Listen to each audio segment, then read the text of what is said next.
Phoenix police for being on top of this. They did arrest a guy. It's always a guy. He admitted to lighting the mailbox on fire, one of the little blue drop-in mailboxes. And the investigators said they did recover, it looks like maybe up to 20 ballots were inside that mailbox that was lit on fire. And when a lot of people hear, oh my gosh, ballots were set on fire, it worries people. Of course. So how is Phoenix going to protect your ballot? Joining us now is the mayor of Phoenix, Kate Gallego. Mayor, how are you today? Doing well. Glad to be on the best hour of the show. There you go. We saved it for you. There you go. So, what do you think of this whole thing? I know a lot of people are like, listen, maybe there are going to be some copycats now. This is the way to go and get a ballot destroyed. What is Phoenix and what is your administration doing to make sure that the ballots are being protected when they go to the mailboxes?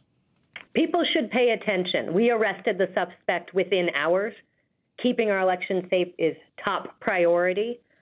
Our arson investigators put the resources they needed into to make sure that we could get that arrest made. We were very glad to find out that after interviewing the suspect, it was not focused on the election. That was not what this individual was thinking when he put a piece of paper on fire and put it into a mailbox. U.S. Postal Service facilities are protected by multiple levels of government. They have a very large number of surveillance pieces of equipment, which helped us in this investigation. So don't get any ideas here. This is something we take very, very seriously. There have been very few attacks against the U.S. Mail Service, in part because several levels of government step up and respond immediately. Our mail is key to getting us prescription drugs, paying our bills, connectivity with loved ones. The mail is such an important part of the economy, and that is why it is so protected. Yeah, I mean, this has to be a federal crime on some level, right? Destroying mail or a mailbox? Yes. Yeah. This individual found a way to violate so many different laws at once. Well, He sure did. yeah, good for him. My goodness. But I think the concern was, and as we say, we kind of reiterate, you hear about something like this happening after the last couple of elections we've gone through and some of the allegations that have been made. The concern is of people, bad actors, attempting in some way, shape, or form to influence an election, keep votes from being counted, et cetera, et cetera. The mail here in Arizona being a big way people vote. I am still confident in the mail voting system. That is still how I plan to vote. But I'd encourage everyone to sign up for the Maricopa County alerts. You can get text messages when your ballot is mailed and when it is received back at the county. You can also go to their beballotready.vote website and make sure your ballot arrived. But for me, I feel so good when I get that text message that my ballot arrived and was counted. It's just an added level of assurance that my vote is going to be counted. Because we have such a long ballot this year, I do encourage people to vote early. We are concerned there could be quite long lines at polling places. And so to me, if you can get your ballot in early, that will make your life easier. We're being joined by Phoenix Mayor Kate Gallego. There was a man decided to light a mailbox on fire. 20 ballots, I think, were burned up. What happens to the 20 ballots? How do people know? Well, I live in that area. I haven't gotten my ballot yet. What if that's me? What happens to these ballots? So at this point, we believe these were ballots that were being returned. This was a post drop-off box, so it's one where you drive up and put things in it. It's not one that would have been receiving or would have been outgoing mailboxes. Yeah. But if you dropped off your ballot, I would definitely pay attention here. Tomorrow is the normal deadline to request a replacement ballot, so that's something you might want to pay attention to. But again, the recorder is urging us all to go to the beballotready.vote and make sure your ballot has arrived.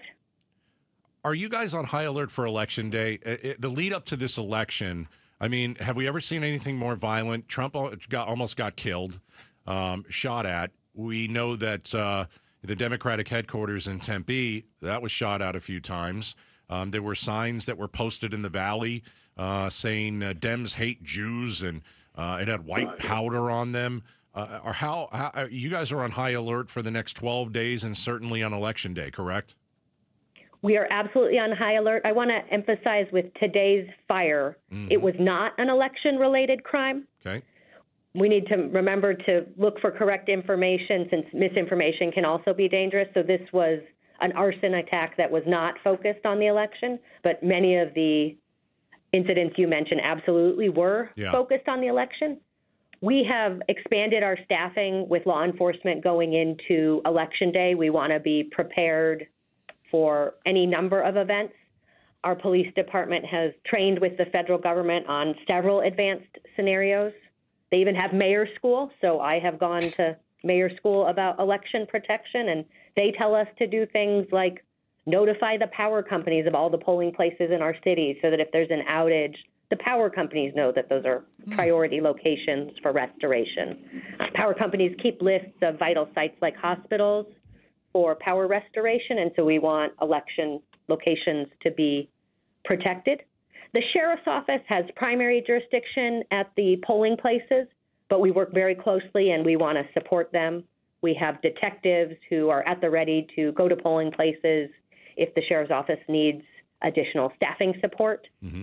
We have a really complex network to make sure we share information with the Secretary of State, the Board of Supervisors, county elections, and more, so that if there are any unusual incidents, we're ready. Well, we appreciate your graciousness with your time, Mayor Kate Gallego. Thank you so much for joining us today.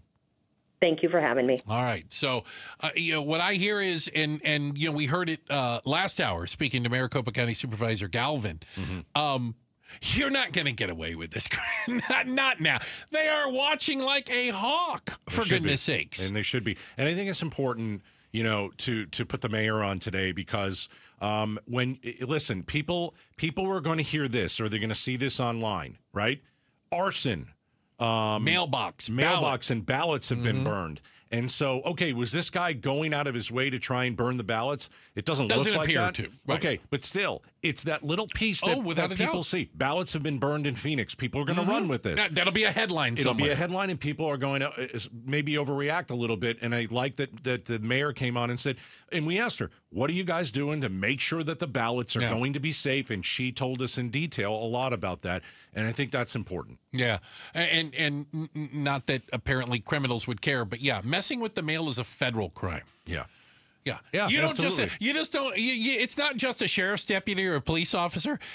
The FBI comes in the room wearing suits. Always a bad day when the FBI shows up. And I'll tell you what, I mean, if you want to talk about, the real story, the guy who posted those signs that said Dems hate Jews. Oh, goodness. And he put the white bags with powder in it. Yeah. This is the same guy that shot up the Democratic Party office. Yeah. It's one guy. One guy did all of that. He was arrested Tuesday night, and you wouldn't believe what they found at his house. There were, there were silencers, machine guns.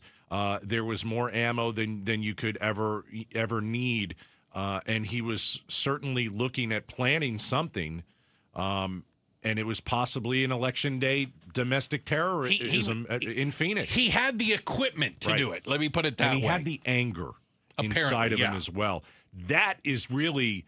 That to me is the big story, that they nailed that guy, because not only was he shooting at the Democratic offices, he's posting all this hate, and he had all those weapons. Yeah. And you're like, this is not good. Yeah. And they did get that guy, and he's off the streets. Got him ahead of time. Very good. That was very good. Absolutely.